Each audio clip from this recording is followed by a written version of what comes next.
नमस्कार दोस्तों, आपका नाइन्थ क्लासेज में इस ऑनलाइन क्लासेज में मैं हार्दिक स्वागत करता हूं।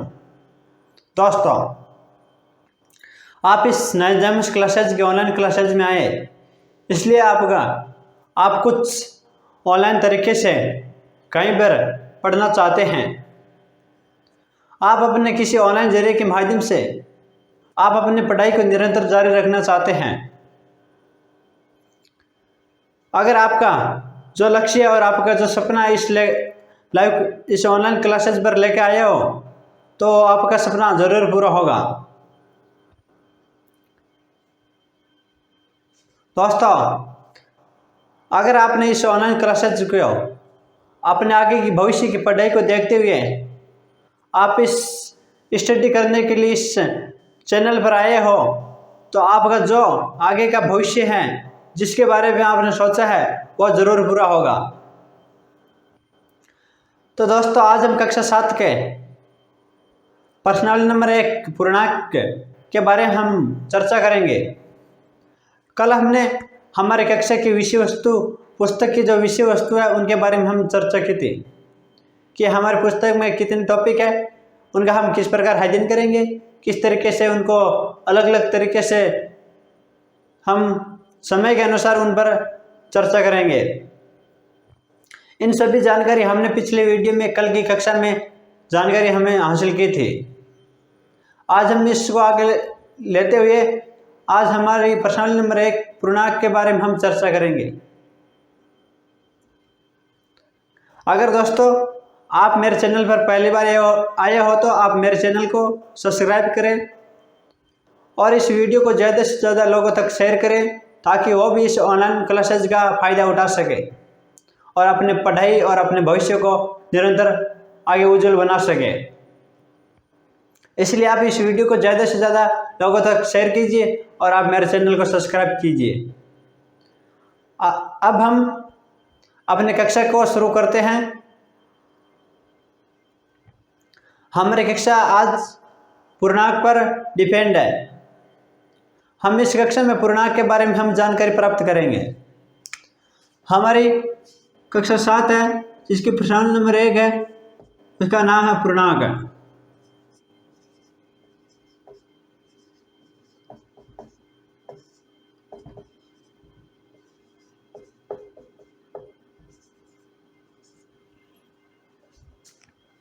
दोस्तों, आज हम इस पूर्णांक के बारे में जानकारी प्राप्त करेंगे कि पूर्णांक क्या है।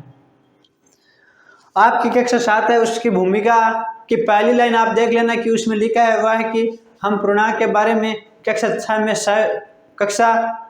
में सविस्तर से पढ़ चुके हैं। आप अगर इस टॉपिक को गहराई से समझना चाहते हो और गहराई के साथ पढ़ना चाहते हो तो आप कक्षा 6 की जो मेरी ऑनलाइन क्लासेज लगी हुई है इस टॉपिक पर, अभी तक तो लगी नहीं लेकिन आगे जब लगेगी उनकी प्रश्नावली लगभग आती है और 6 नंबर आती है। इसलिए कक्षा 6 की जो 6 नंबर प्रश्नावली है उसका नाम पूर्णांक है। उसमें सविस्तर आपके जो शुरू का लेवल है वहाँ से शुरू की गई है। आपकी कक्षा में इसको जब कक्षा 6 में वो ख़त्म हुई थी उससे आगे से लिया गया है, लेकिन हम इस पर इनकी पूर्व की जानकारी है वो भी हम प्राप्त करने की कोशिश करेंगे। हम इस टॉपिक में सर्वप्रथम हमारा आता है पूर्णांक। पूर्णांक क्या है? पहली बात इनकी परिभाषा क्या आती है। अगर हम इनकी परिभाषा देखें तो इनकी परिभाषा होती है कि धनात्मक संख्या और ऋणात्मक संख्या होती है, उनका हम पूर्णांक कहते हैं। पहली सबसे सरल आपकी परिभाषा आती है। अगर हम परिभाषा को देखें तो सिंपल इसकी सबसे सरल परिभाषा होती है, वो होती है कि धनात्मक एवं संख्या एवं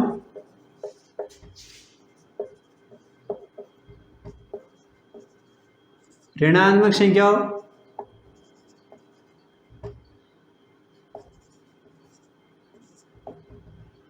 के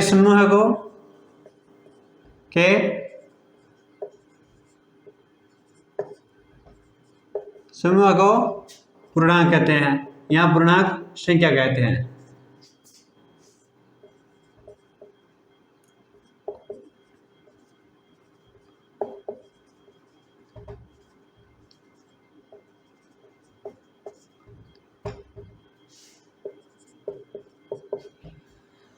अगर इसकी सिंपल सरल सबसे सरल भाषा में हम परिभाषा देगा तो इसकी सिर्फ इतनी होती है कि धनात्मक संख्या और ऋणात्मक संख्या होती है, इन दोनों को जब हम एक साथ मिलाते हैं तो उसे पूर्णांक या पूर्णांक संख्या कहते हैं। जब आप पिछली कक्षा 6 में अध्ययन करोगे तो उसमें आप पूर्णांक, पूर्ण संख्या, प्राकृतिक संख्या, इनसे संबंधित जितनी भी संख्या होती है उनका अध्ययन आपको देखने को मिलेगा कक्षा 6 की पुस्तक में। लेकिन आपको पूर्णांक संख्या जानने से पहले आपको प्राकृतिक, पूर्ण संख्या, इनके बारे में जानकारी बहुत ही जरूरी है। इसकी दूसरी परिभाषा इससे ही जुड़ी होती है कि अगर इसकी 2 नंबर हम परिभाषा देखें तो उसमें इनकी परिभाषा आती है कि पूर्ण संख्या हो, पूर्ण संख्या होती है जिसमें 1, 0, 1, 2, 3 इस प्रकार आगे चलते रहती है पूर्ण संख्या तथा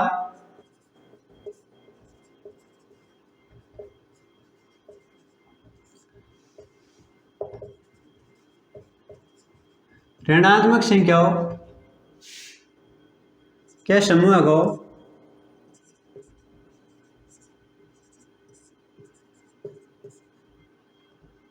पूर्णांक कहते हैं।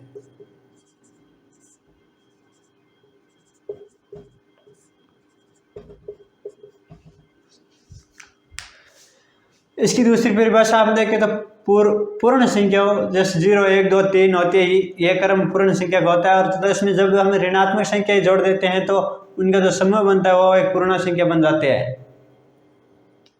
इसलिए आपको सर्वप्रथम पूर्ण संख्या के बारे में भी जानकारी बहुत ही जरूरी है। आप इन सभी संख्याओं की जानकारी प्राप्त करने के लिए कक्षा 6 की जो प्रश्न नंबर 2 है वो इस पूर्ण संख्या के बारे में संपूर्ण रूप से इस पूर्ण संख्या पर आधारित है। आप इन पूर्ण संख्या के पूर्ण रूप से समझने के लिए आप कक्षा 6 की जो 2 नंबर प्रश्नावली है उनकी जो ऑनलाइन कक्षाएं लगेगी उन वीडियो को आप देखना, जिससे आपको इसकी पूरी तरह से इसके बारे में जितनी भी बातें होगी आपको समझ आ जाएगी। बहुत ही सरल भाषा में समझाया गया है। एक बार आप इसकी स्क्रीनशॉट ले लीजिए। एक बार मैं एक और लिख देता हूं कि प्राकृतिक संख्या क्या होती है, जिसमें 1, 2, 3, 4, 5 ये होती है प्राकृतिक संख्या होती है। ये एक सीरीज चलती है कि देखो मैं एक सीरीज बताता हूं कि प्राकृतिक संख्या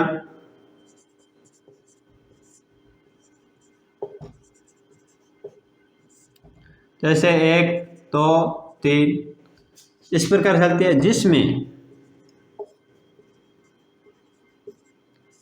जिसमें अगर हम प्राकृतिक जो संख्या होती है 1, 2, 3, 4, 5, 6 इस प्रकार आगे से अनंत तक चलते रहते हैं, जिसमें हम शून्य यानी जीरो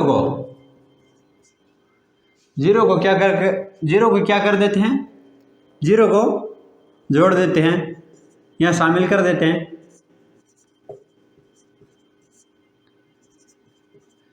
तो क्या बन जाती है, अगर हम प्राकृतिक संख्या 1, 2, 3, 4, 5 इस पर अनंत तक होती है, जिसमें हम अगर शून्य को जोड़ दें तो हमारे कौन सी संख्या प्राप्त होगी इनसे, तो हमारी पूर्ण संख्या है वो प्राप्त होगी। कौन सी पूर्ण संख्या प्राप्त होगी?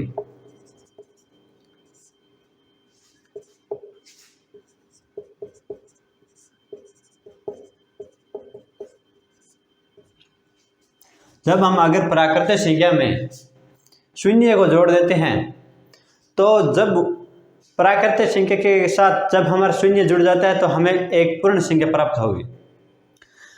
अब हम बात करते हैं कि अगर हम पूर्ण संख्या के साथ जो ऋणात्मक संख्या होती है उनको जोड़ देते हैं तो हमें कौन सी संख्या प्राप्त होगी? अगर हम इनकी परिभाषा ऊपर लिखी हुई है देख सकते हो कि पूर्ण संख्या, जब हम पूर्ण संख्या 0, 1, 2, 3, 4 जो पूर्ण संख्या होती है उनकी हम बात करें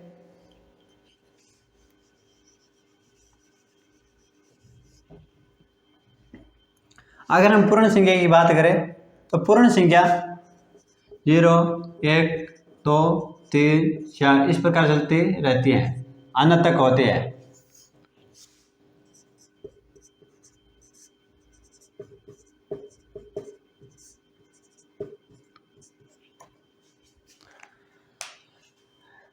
ये आपकी पूर्णांक है, जिसके दूसरे नाम पूर्णांक संख्या भी कहते हैं, जिसकी सबसे सरल परिभाषा है वह है कि जब हम धनात्मक और ऋणात्मक संख्याओं के समूह को पूर्णांक संख्या कहते हैं, जिसमें हम माइनस और प्लस दोनों की संख्या होती है वो भी लेते हैं। अगर हम इनकी दूसरी परिभाषा देखें तो दूसरी होती है कि जब हम पूर्ण संख्या होती है जो 0 से लेकर अनंत तक चलती है, उसमें हम अगर ऋणात्मक संख्या को जोड़ देते हैं तो हमें एक पूर्ण संख्या प्राप्त हो जाती है। अब बात करते हैं कि पूर्ण संख्या कैसे प्राप्त होती है।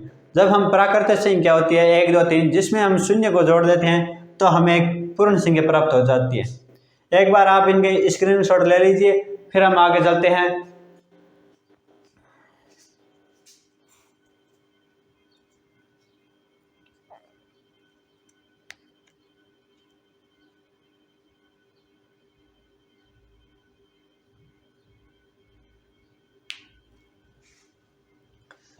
अब हम आगे बढ़ते हैं कि पूर्ण संख्या के प्रकार है।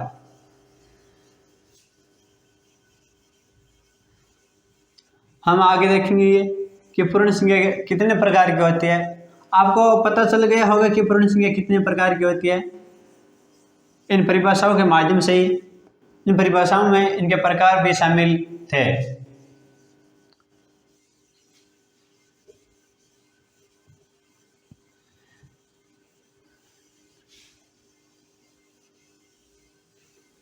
लेकिन कुछ बच्चे हैं जिनको संख्याओं के बारे में ज्ञान नहीं है, या उन्होंने कक्षा 5 या कक्षा 6 जो पीछे 2 कक्षा थी उनमें पढ़ाई नहीं की थी, इसलिए उनको यह संख्या समझने में बहुत परेशानी आ सकती है। इसलिए जिसको भी जितना भी किसी भी वीडियो या किसी भी टॉपिक पर आपको किसी भी प्रकार की कोई भी समस्या नजर आए, या आपको कहीं भी किसी भी सवाल या प्रश्न क्वेश्चन को हल करने में कठिनाई आए, अगर आपको उनके पीछे का ज्ञान नहीं हो तो आप मुझे जिस भी वीडियो में हो उस वीडियो में कमेंट बॉक्स में कमेंट कीजिए। ये मेरे जो सोशल साइट है फेसबुक, इंस्टाग्राम, जो कि जिनकी लिंक मैंने इसकी वीडियो की डिस्क्रिप्शन उसमें दी गई है, वहाँ पर जाइए, आप मुझे कमेंट कीजिए।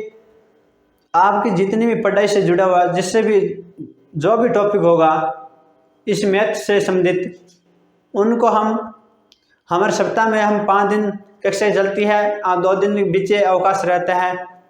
इसलिए हम उन 2 दिनों में जितने आपको जो टॉपिक नहीं आ रहा है, या आपने जो पिछली कक्षा थी कक्षा 5 या 6 में जो टॉपिक नहीं आ रहा है, आपको समझ नहीं आता है, या आपको छूट गया हो, या आपको नॉलेज नहीं है उनके बारे में, हम उन 2 दिनों में उन टॉपिकों को समझेंगे, उन सभी का अध्ययन हम करेंगे, जिससे कि आपको जो कक्षा 7 के मैथ गणित पढ़ाई जाती है उनको अच्छी तरह आप कवर कर पाए।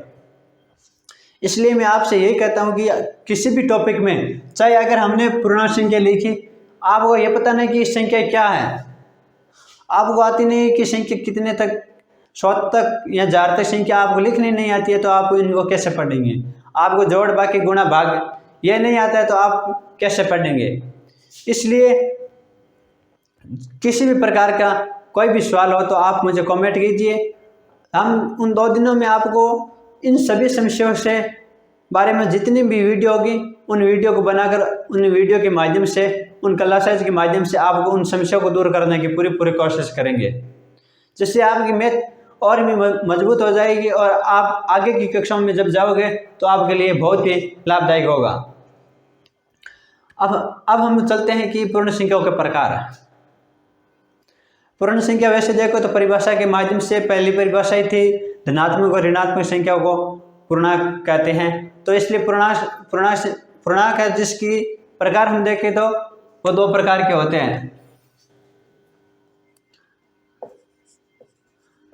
हम पूर्णांक है जिसके हम प्रकार की बात करें तो हम 2 प्रकार पाते हैं। एक नंबर आता है धनात्मक संख्याएं,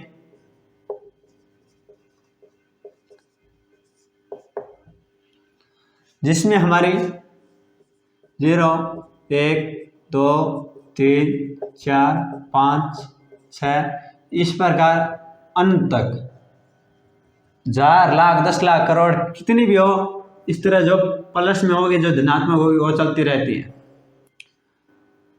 इसके आगे 2 नंबर टॉपिक आता है। जो 2 नंबर प्रकार होता है वो आता है ऋणात्मक संख्याएं, जिसमें -1, -2, -3, -4 इस प्रकार अनंत तक जितनी भी माइनस में जो संख्या होगी वो इस ऋणात्मक संख्या के अंतर्गत आ जाएगी। यह पूर्णांक संख्या के 2 प्रकार हैं, धनात्मक संख्या, ऋणात्मक संख्या। धनात्मक संख्या और ऋणात्मक संख्या के बारे में आप जानते होंगे क्या होती है। अब हम इन पूर्णांक के आगे के बारे में, हम विशिष्टों के बारे में हम चर्चा करें तो सबसे पहले यही आपको प्रश्न आएगी कि आपको बहुत सी संख्या दी गई होगी। एक संख्या को समूह दिया गया होगा जिसमें आपको धनात्मक संख्या और ऋणात्मक संख्या दोनों देखने को मिलेगी। फिर आपसे ये एक क्वेश्चन किया जाएगा कि आप इन संख्याओं को संख्या रेखा पर प्रदर्शित कीजिए। हम अब पूर्णांक संख्या है जिनको हम संख्या रेखा पर प्रदर्शित करने की कोशिश करेंगे। आपको अगला नेक्स्ट सवाल पर क्वेश्चन आएगा, वो ये आएगा कि इन संख्याओं को आप संख्या रेखा पर प्रदर्शित कीजिए। यह बहुत ही महत्वपूर्ण है आपके लिए कि कौन सी भी संख्या हो उनको आपको संख्या रेखा पर लिखना आना चाहिए कि इन संख्या को संख्या रेखा पर जब दर्शाते हैं तो ये संख्या कहाँ पर आएगी। तो अगला टॉपिक हमारा ये रहेगा कि पूर्णांक को संख्या रेखा पर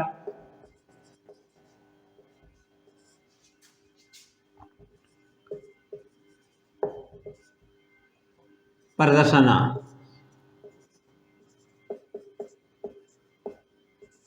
पूर्णांक को संख्या रेखा प्रदर्शना हमारा अगला टॉपिक यही रहेगा। अब सबसे पहले हम बात करते हैं कि पूर्णांक जो धनात्मक और ऋणात्मक होते हैं उनको हम पहले आपको दर्शा के बता देते हैं कि संख्या रेखा क्या होती है। ये एक सरल रेखा होती है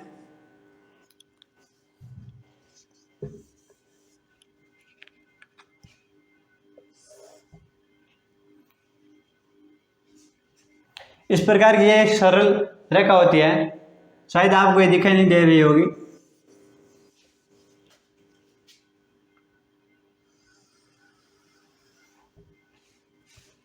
ये एक सरल रेखा है।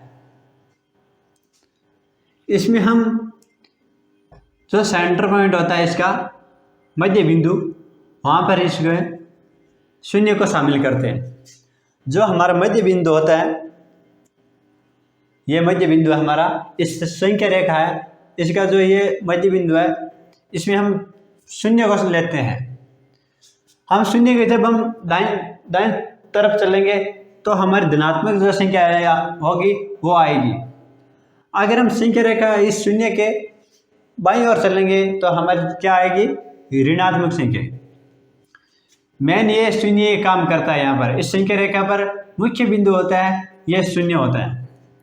जब हम शून्य के हम इस तरफ ये हाथ राइट हैंड दाईं तरफ बढ़ेंगे तो हमारी धनात्मक संख्या आएगी।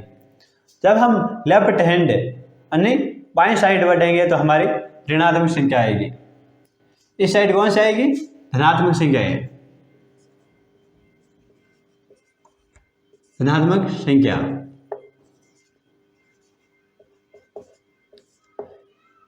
हम जब इस तरफ बढ़ेंगे तो हमारी धनात्मक संख्या आएगी।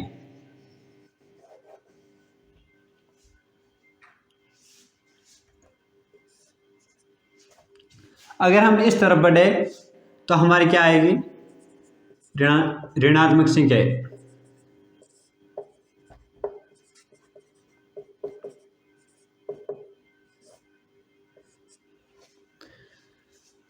हमारी जो संख्या है, जैसे हम उदाहरण के रूप में देखते हैं, इस प्रकार इन संख्या रेखा पर दर्शाई जाता संख्याओं को।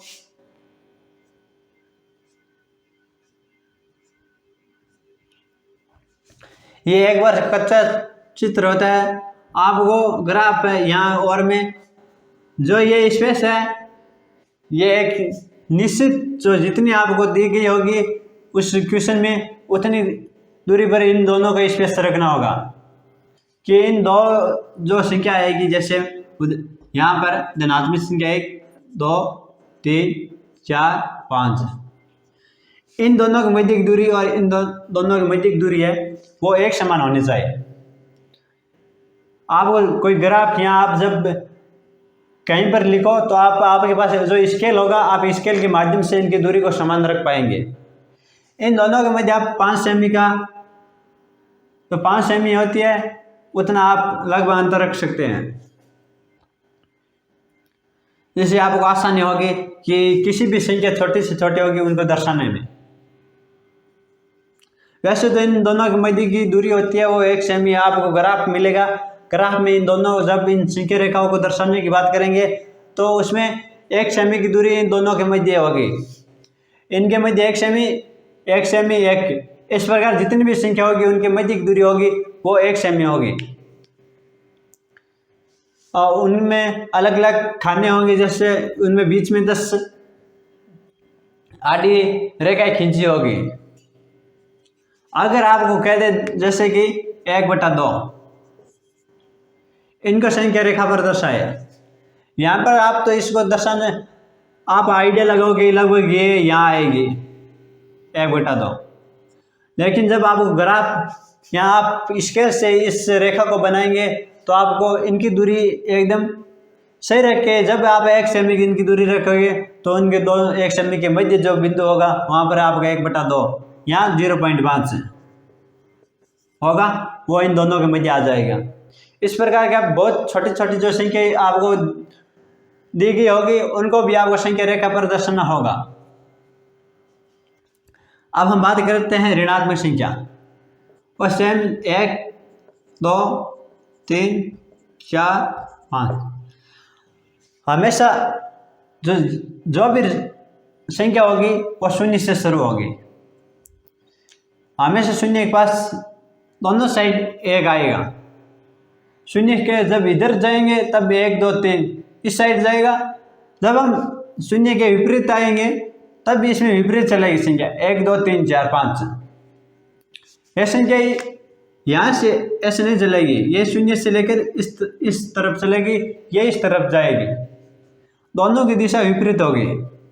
ये देखिए, ये इधर आ रही है, ये इधर आ रही है।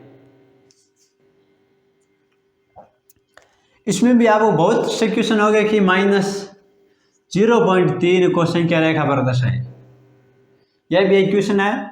इस प्रकार के आप बुक यहाँ आपके जो कभी एग्जाम होंगे उनमें इस तरह के क्वेश्चन आपको देखने को मिलेंगे कि -0.3 है, उनको संख्या रेखा पर प्रदर्शित कीजिए।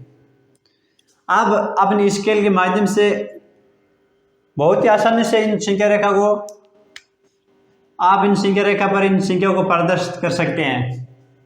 हम तो एक बार यहाँ पर आइडिया लगा के यहाँ पर लिख देते हैं कि यहाँ पर लगभग -0.3 आएगा, लेकिन ये आइडिया ये कच्चा चित्र है। इसलिए आप अपने जब बुक में आप अपने जो कॉपी है उसमें जब ये संख्या रेखा बनाओ तो आप स्केल के माध्यम से बनाना, जिससे कि आपको इसको समझने में बहुत ही सरल होगी। अब हम इस संख्या रेखा के बारे में और अधिक जानकारी प्राप्त करते हैं। तो इस संख्या रेखा देखें तो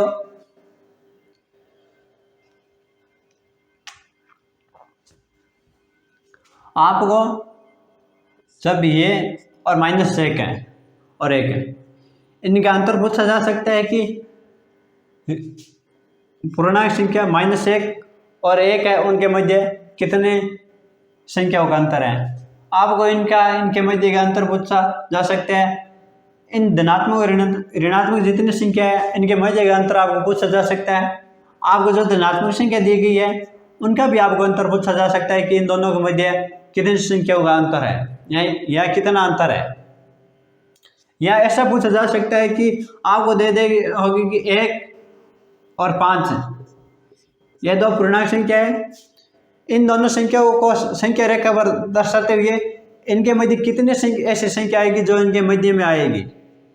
आपको बहुत सी संख्या दे दी होगी, जैसे 5, 6, 4, 3, 10, 2, इस प्रकार की संख्या दे दी गई होगी और आप ये पूछेगा कि इन दोनों के मध्य इनमें से कौन सी संख्या आएगी, जिसको संख्या रेखा पर दर्शाएं। इस तरह के बहुत से क्वेश्चन है जो आपको इस संख्या की रेखा से संबंधित है। आगे हम चलते हैं, एक बार आप इनके स्क्रीनशॉट ले लीजिए। हम देखते हैं संख्या रेखा को और विस्तार से जानते हैं।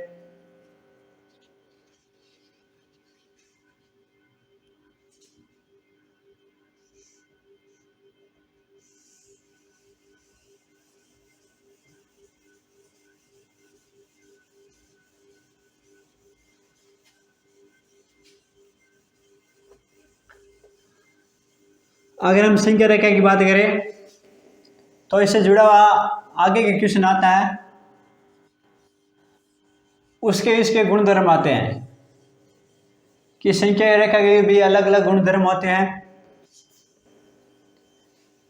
आगे के हम जैसे पहला गुणधर्म हम देखें तो इसमें आता है कि जब एक धनात्मक संख्या को ऋणात्मक संख्या के साथ जोड़ा जाता है तो कौन सी संख्या प्राप्त होती है, धनात्मक संख्या को धनात्मक संख्या के साथ जोड़ा जाता है तो कौन सी संख्या प्राप्त होती है, ऋणात्मक संख्या को ऋणात्मक संख्या के साथ जोड़ा जाता है तो कौन सी संख्या प्राप्त होती है। इस प्रकार के बहुत से इनके संख्या रेखा है, ये पूर्णांक संख्या है, इनके गुणधर्म है, जिनकी चर्चा हम हमारे अगली नेक्स्ट जो कक्षा होगी कल, उनमें हम सविस्तार से इस संख्या रेखा की बहुत ही गहराई से इनके गुणधर्मों के साथ हम इनकी चर्चा करेंगे। आप तब तक जो इस कक्षा है इस क्लासेज को लीजिए। किसी भी प्रकार की समस्या हो तो आप मुझे इस वीडियो कमेंट बॉक्स में कमेंट कीजिए, जिसकी समस्या का हल हम किसी भी प्रकार के डाउट होगा उसका हल हम कल के वीडियो में पूरी तरह से दूर करने की कोशिश करेंगे। आप अगर चैनल पर पहली बार हो तो आप इस चैनल को सब्सक्राइब करें, इस वीडियो को ज़्यादा से ज़्यादा बच्चों या अपने दोस्तों को शेयर करें ताकि ये वीडियो उन बच्चों तक पहुंच सके, अपने दोस्तों तक पहुंच सके जो कि घर पर किसी भी काम को नहीं कर रहे हैं या ऐसे ही बैठे हैं कि वो अपनी पढ़ाई कर सके और निरंतर अपनी पढ़ाई को जारी रखकर अपने भविष्य को बना सके।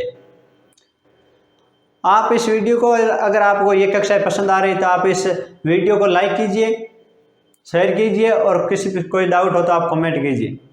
दोस्तों गुड बाय दोस्तों, आपका दिन शुभ हो।